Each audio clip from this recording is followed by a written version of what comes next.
Ok, vamos lá. Para achar essa semana, nós estamos estudando a história de Matan Torah, que o povo de Israel recebeu a Torá sobre o Monte Sinai. Foi uma data muito importante. Nesse dia aconteceu um evento histórico. Vayered Hashem al Har Sinai. Hashem desceu sobre o Monte Sinai e com isso consertou toda aquela cisão que existia entre os mundos superiores e os mundos inferiores. A partir dessa entrega da Torá, então foi um dia que realmente não foi apenas que nós recebemos, um dia histórico. Mudou a história de toda a humanidade, de todo o povo de Israel, de todo o mundo. De tal forma que existe uma diferença antes de Matan Torah e depois de Matan Torah. No nosso calendário existe os anos AMT e depois BMT, antes e PMT, antes de Matan Torah e pós Matan Torah. Diferente um pouquinho dos outros calendários. Quer dizer, a partir de Matan Torah, nós recebemos a Torá e foi dado para nós, o povo de Israel, aqui embaixo. Sobre essa data, o Talmud, existe no Gemara em Shabbat, ela fala muito sobre essa data de Matan Torah, muitas discussões. E lá existe um dito interessante de um sábio que ele chamava Rabbi Yosef. Rabbi Yosef, ele todo ano, na festa de Shavuot, o dia que a Torá foi entregue para o povo de Israel, ele fazia um ega tilta, ele fazia uma refeição especial. Ele trazia lá um bezerro que era o terceiro filho de uma vaca especial, porque o terceiro filho a carne é melhor, e todo ano Shavuot ele fazia uma refeição especial com esse bezerro, e ele falava, Ilav hayoima, se não fosse esse dia, o dia que nós recebemos a Torá sobre o Monte Sinai, Kama Yosef Ikaveshuka, quantos Yosef existiria aqui na rua? O nome dele era Rav Yosef, ele era um grande sábio. Então ele falou, se não fosse esse dia, quantos Yosef ia existir na rua? Ia existir muitos Yosef, não teria qual a vantagem dele sobre todos os outros Yosef que teriam na rua. Então explica Rashi, Lav Hayoima, se não fosse esse dia, fala Rashi, Shelamadeti Torah, que eu estudei Torah, Benitromamti, eu fiquei mais elevado. E aí eu passei a ser uma pessoa especial, senão, quantos Yosef teria na rua? Quer dizer, toda a vantagem que ele via nesse dia de Matan Torah é que ele se enalteceu, ele ficou grande. Agora, quantos Yosef tem na rua? Pergunta, quando o Rebbe ele traz esse dito da Gemara, ele faz uma pergunta muito simples. Rav Yosef não era o único sábio que existia. Existia um desenho, ele era ainda da época do Talmud, da época da Gemara, ele era um Memorá, ele não era um Tanakh. Quantos sábios existiam antes que ele? Tanaim, Memoraim, e nenhum deles falava essa frase. Lav Hayayma, Rabi Akiva falava, Lav Hayayma, Kama Akiva e Kabeshuka, Kama. Por que justamente Rav Yosef, ele falou essa palavra? O que isso veio acrescentar? O que ele quis dizer com esse dito? E Lav Hayayma, se não fosse esse dia, Kama Yosef e Kabeshuka. Quantos Yosef existem aqui na rua? Existiriam aqui na rua. Então a explicação, e por que ele precisa falar quando você teria na shuka quer dizer na rua, onde se shuka na verdade é uma feira, onde que as pessoas compram e vendem. Por que precisa dizer quantos Yosef teria aqui na feira? Mas na verdade, para entender isso, o Rebbe fala muitos detalhes. Quem quiser ouvir essa sikha na íntegra, pode acessar aquela gravação mensal, semanal que a gente faz, que tem sikha no estudo, que lá tem essa sikha na íntegra. Nós vamos pelo menos dar alguns detalhes dessa sikha para a gente poder aproveitar aqui nesse momento. O Rebbe ele faz aqui uma pergunta. Qual é a diferença que aconteceu antes de Matan Torah para depois de Matan Torah? O que aconteceu diferente? A Gemara nos diz que Avraham Avinu, Avraham Avinu ele cumpria toda a Torá, mesmo antes de ser entregado. Antes da Torá ser entregue. E a Gemara nos diz lá, em Ruvin, Avraham Zaken, Yoshev Beishiva, Avraham, ele era já um ancião, ele sentava e estudava a Torá, estava na Yeshiva. Yitzhak Zaken, Yoshev Beishiva, Yitzhak ele também sentava na Yeshiva, Yaakov também sentava na Yeshiva. Lo Pascha Yeshiva Mavoteinu em Mitzrayim, mesmo em todos os 210 anos que eles eram escravos em Mitzrayim, tinha uma Yeshiva constante, e Yehudá fez lá uma Yeshiva, e tinha uma Yeshiva. Então o que eles faziam nessa Yeshiva? Eles estudavam Torá. Então se já estudavam Torá, antes de Matan Torá, qual é a novidade? O que aconteceu de novidade em relação a Matan Torá? E mais ainda, Não somente que eles estudavam Torá, eles cumpriam todas as mitzvot, como está escrito sobre Abraão, Eikev asher shama Abraão vekoli, vayishmor mishmarti mitzvotai, chukotai vetorotai. Abraão Avinu cumpria todas as mitzvot de Hashem. Fala para nós a Gemara, que Abraão cumpria todas as 613 mitzvot da Torá, inclusive as mitzvot de ordem rabínicas, inclusive Eruv Tavshelin. Até Eruv Tavshelin, que é uma mitzvah, que é ordem rabínica, Abraão também cumpria. Qual a novidade de Matan Torá? Recebemos Matan Torá. O que aconteceu de novo? Na época que nós recebemos Matan Torá, o que aconteceu na mudança no mundo? A explicação é a seguinte. Isso que Abraão Avinu, nossos patriarcas, estudavam Torá, o que eles fizeram? O que eles fizeram com o estudo da Torá dele? O que aconteceu depois de Matan Torá, que não existia antes? No momento que os patriarcas estudavam Torá, cumpriam as mitzvot, eles traziam a presença divina para aqui, para esse mundo, para os mundos superiores. Eles traziam a presença divina aqui, para os mundos superiores. Para patriarcas só conseguiam trazer para os mundos superiores. Eles não tinham a força de trazer para o mundo inferior. Depois de Matan Torá, depois que nós recebemos a Torá do Monte Sinai, porque antes de Matan Torá está escrito Ashamaim Shamaim Lashem, os céus pertencem a Deus e a terra pertence ao ser humano. Havia uma cisão, os mundos superiores não podiam se encontrar com os mundos inferiores. Então depois de Matan Torá, quando a gente cumpre uma mitzvah, a gente pega um pedaço de couro, faz com isso o tefilim, e faz com isso uma mezuzá, nós trazemos santidade divina para dentro do couro físico, aqui para baixo. Antes de Matan Torá, os patriarcas não tinham essa força de trazer a santidade aqui para baixo, porque havia uma cisão, os mundos lá para cima, os céus é de Deus, a terra, eles faziam uma mitzvah, se conectavam com Deus, mas não conseguiam ligar com esse mundo material.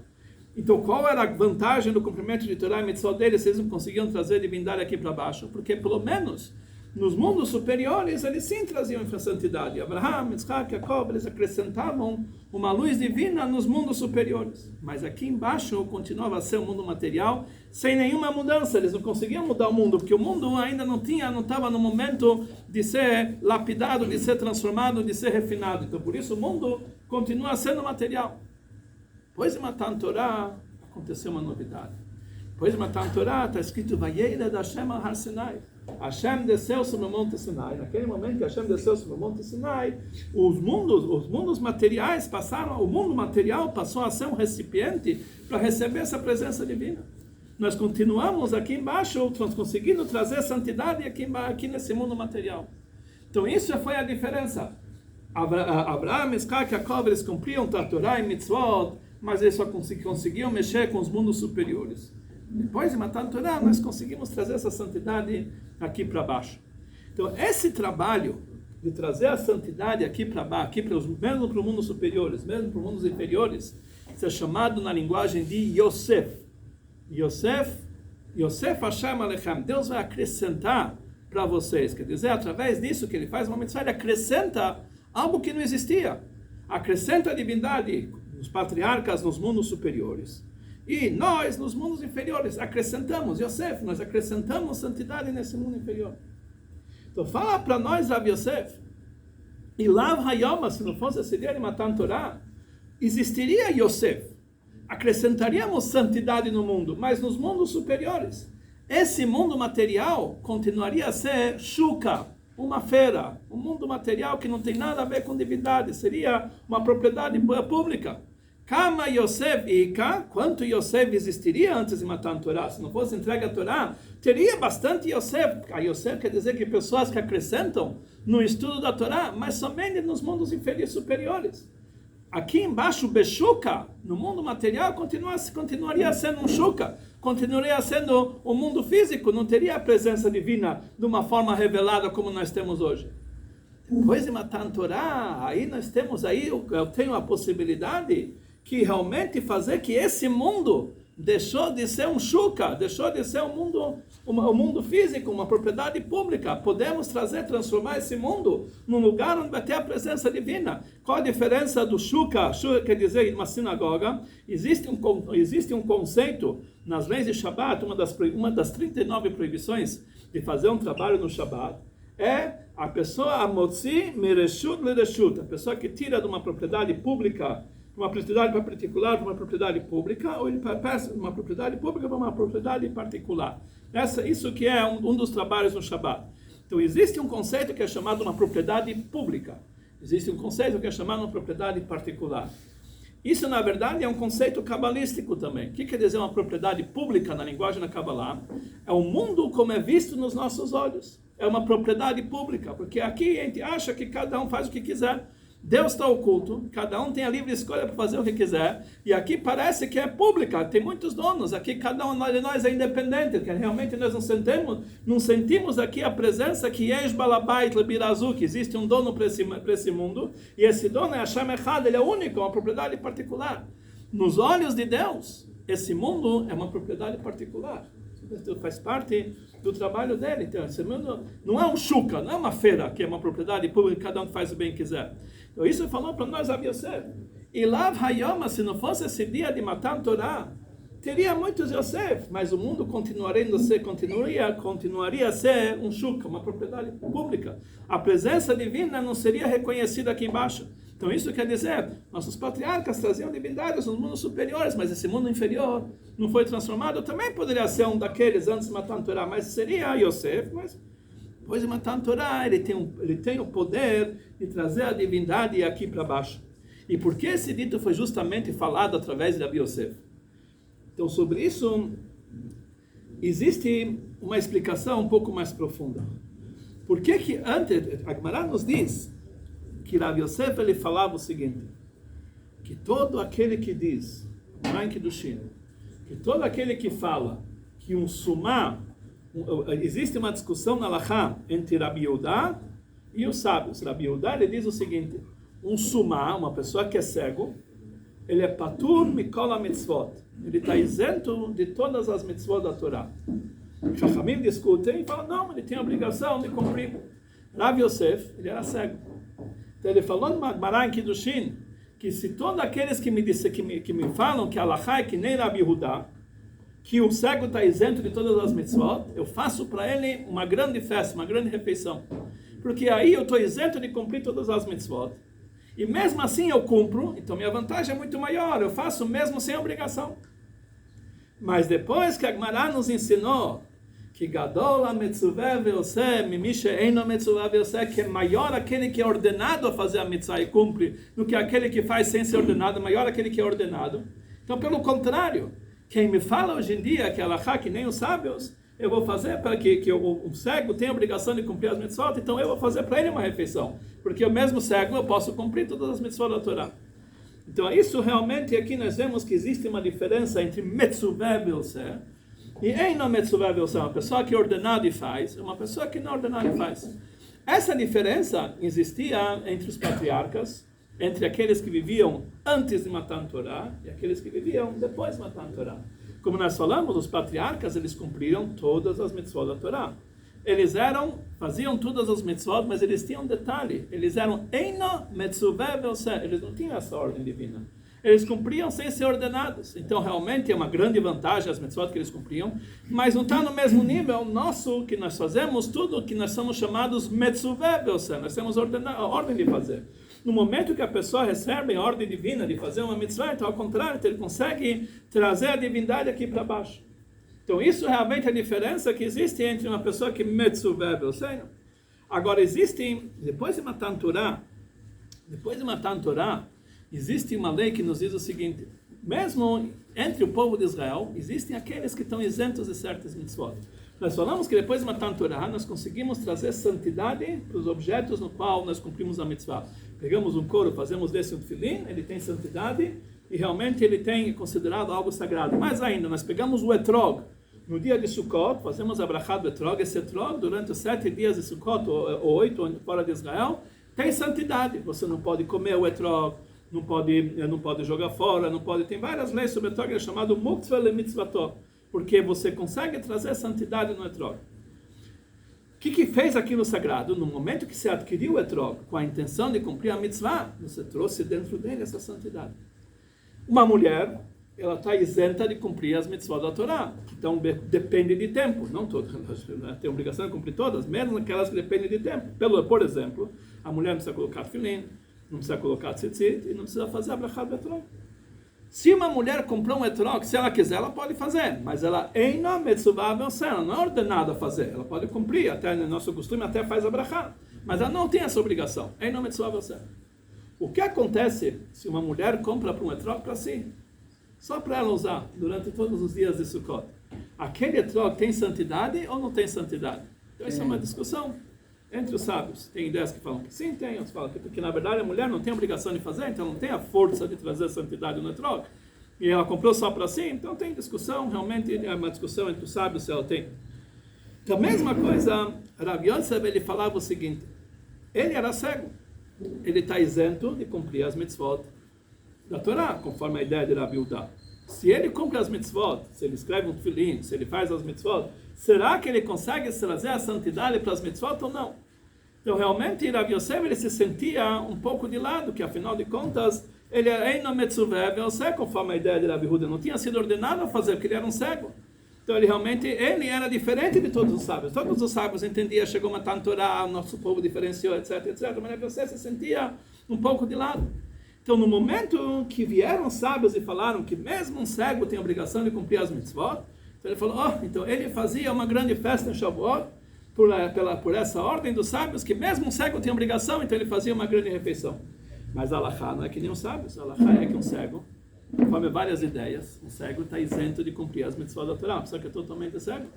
Então, como que Rav Yosef, ele realmente, ele se rejubilava por esse dia, afinal de contas, ele com Matan Torah não ganhou nada, ele continua sendo como se fossem os patriarcas antes de Matan Torah. Por isso, Rashi, ele fala para nós que Rav Yosef era diferente. Realmente, os sábios, aqueles que eram cegos, realmente, antes as mitzvot que eles fazem, é como se fosse antes de Matan Torah, diferente de Rav Yosef. A Gemara nos diz que Rav Yosef, ele era uma pessoa tão sábio, que ele ficou sendo Rosh Hashivá, o líder do povo de Israel em matéria de Halachá, ele que realmente que dava as ordens da Halachá. Por quê? Porque ele era chamado Sinai. Sinai é o Monte Sinai, é como se fosse o Monte Sinai ambulante. Ele sabia de cor todas as leis da Torá.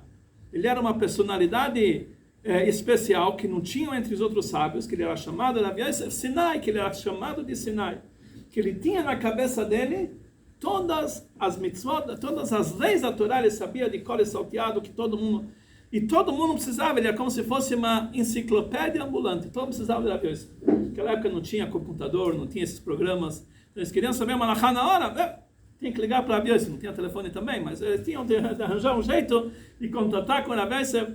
E a Gemara nos diz, por que colocaram ele como Rosh Hashivá, afinal de contas, ele é uma pessoa que era cega, que ele fala que todo mundo precisa de alguém que tem muito trigo no depósito dele. Na hora que precisa de trigo, alguém precisa ter um rico que tem todo o trigo. Então todo mundo precisava de Rav Yosef. Então ele era o dono do trigo, ele que realmente sabia que dele que saía todas as halachot. Então isso que falou Rav Yosef. Por causa desse dia de Matan Torah, então automaticamente Rav Yosef ele não tinha obrigação de cumprir as mitzvot da Torá, porque ele era cego. Mas pelo fato de ele ser o líder em Halachá, todo mundo, o mundo inteiro, todo o povo judeu na época dele, porque eles cumpriam as mitzvot, porque Rav Yosef ensinava para eles.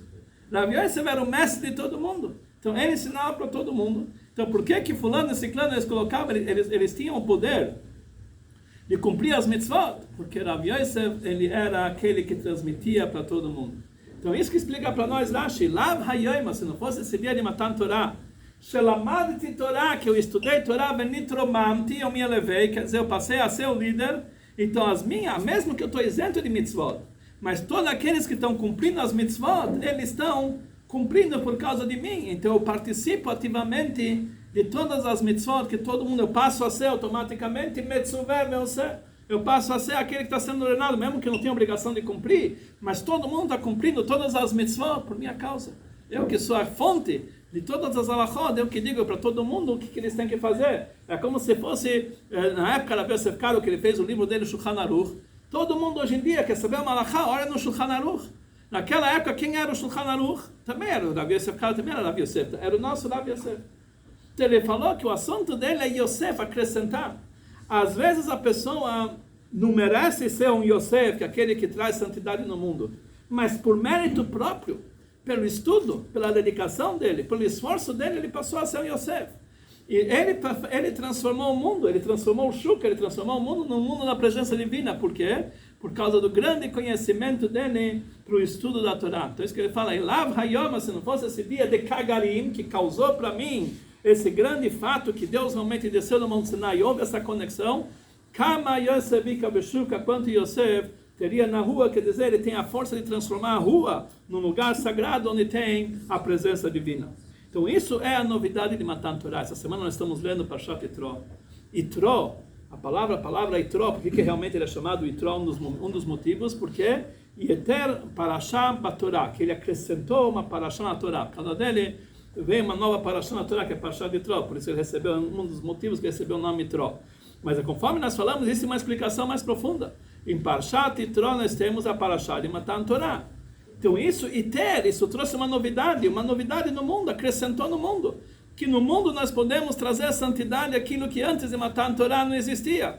Kama Yosef, nós conseguimos trazer uma acréscimo, uma novidade que não existia antes de Matan Torah. Nós podemos trazer a presença divina aqui embaixo.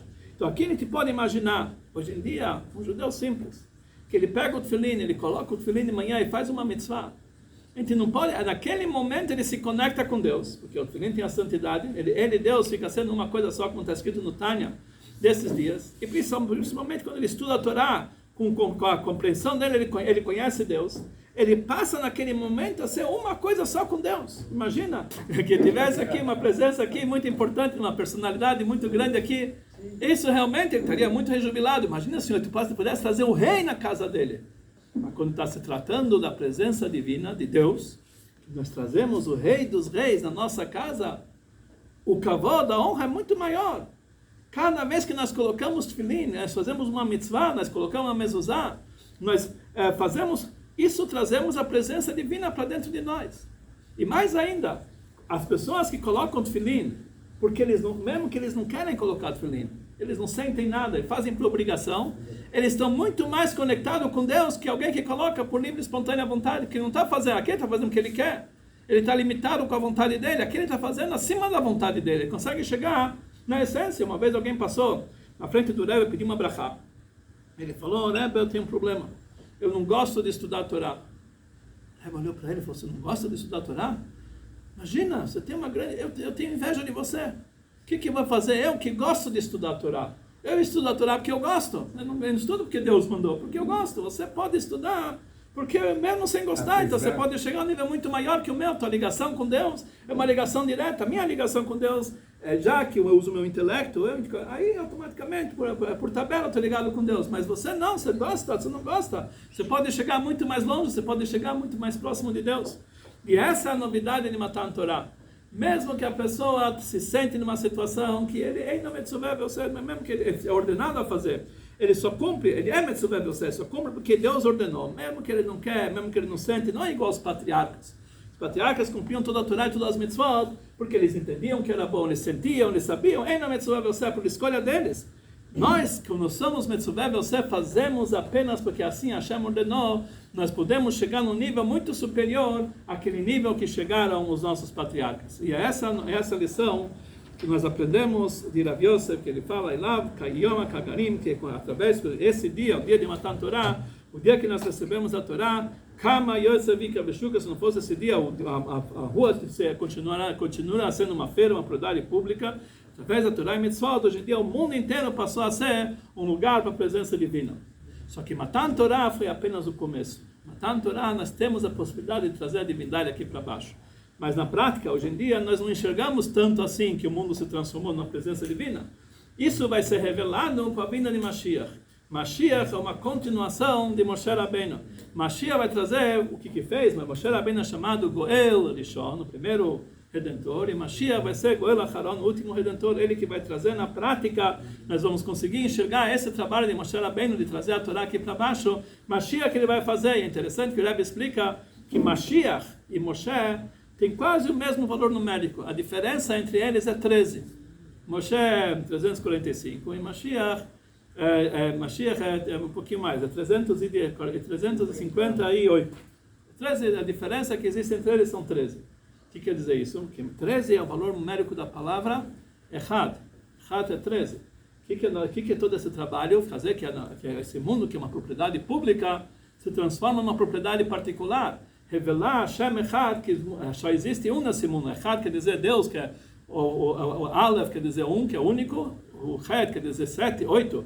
São 7 céus e a terra. E o Dalet é o 4, que é os 4 cantos do mundo. É uma coisa só com Deus. Isso Moshe Rabbeinu começou a revelar, mas quem vai terminar esse trabalho vai ser Mashiach. Por isso Moshe começou. Coloca mais 13, que é o trabalho de Echad que nós estamos fazendo todos os anos. Finalmente nós temos Mashiach, que ele vai realmente revelar no mundo que Hashem Echad, que só existe. Esse mundo não é um shuka, esse mundo não é uma propriedade pública, é uma propriedade particular, é um lugar onde Deus se encontra presente de uma forma reveladamente, e que isso nós possamos conseguir através do nosso trabalho, através de Torah e Mitzvot que nós fazemos hoje em dia, e com isso nós vamos aproximar essa época tão especial que nós vamos, Bayom Ahu, naquele dia, Hashem Echad, o Shmo Echad, o Echad vai estar revelado aqui embaixo, que seja muito em breve para todos nós. Vou terminar alguns minutos antes para poder falar Mishnayot.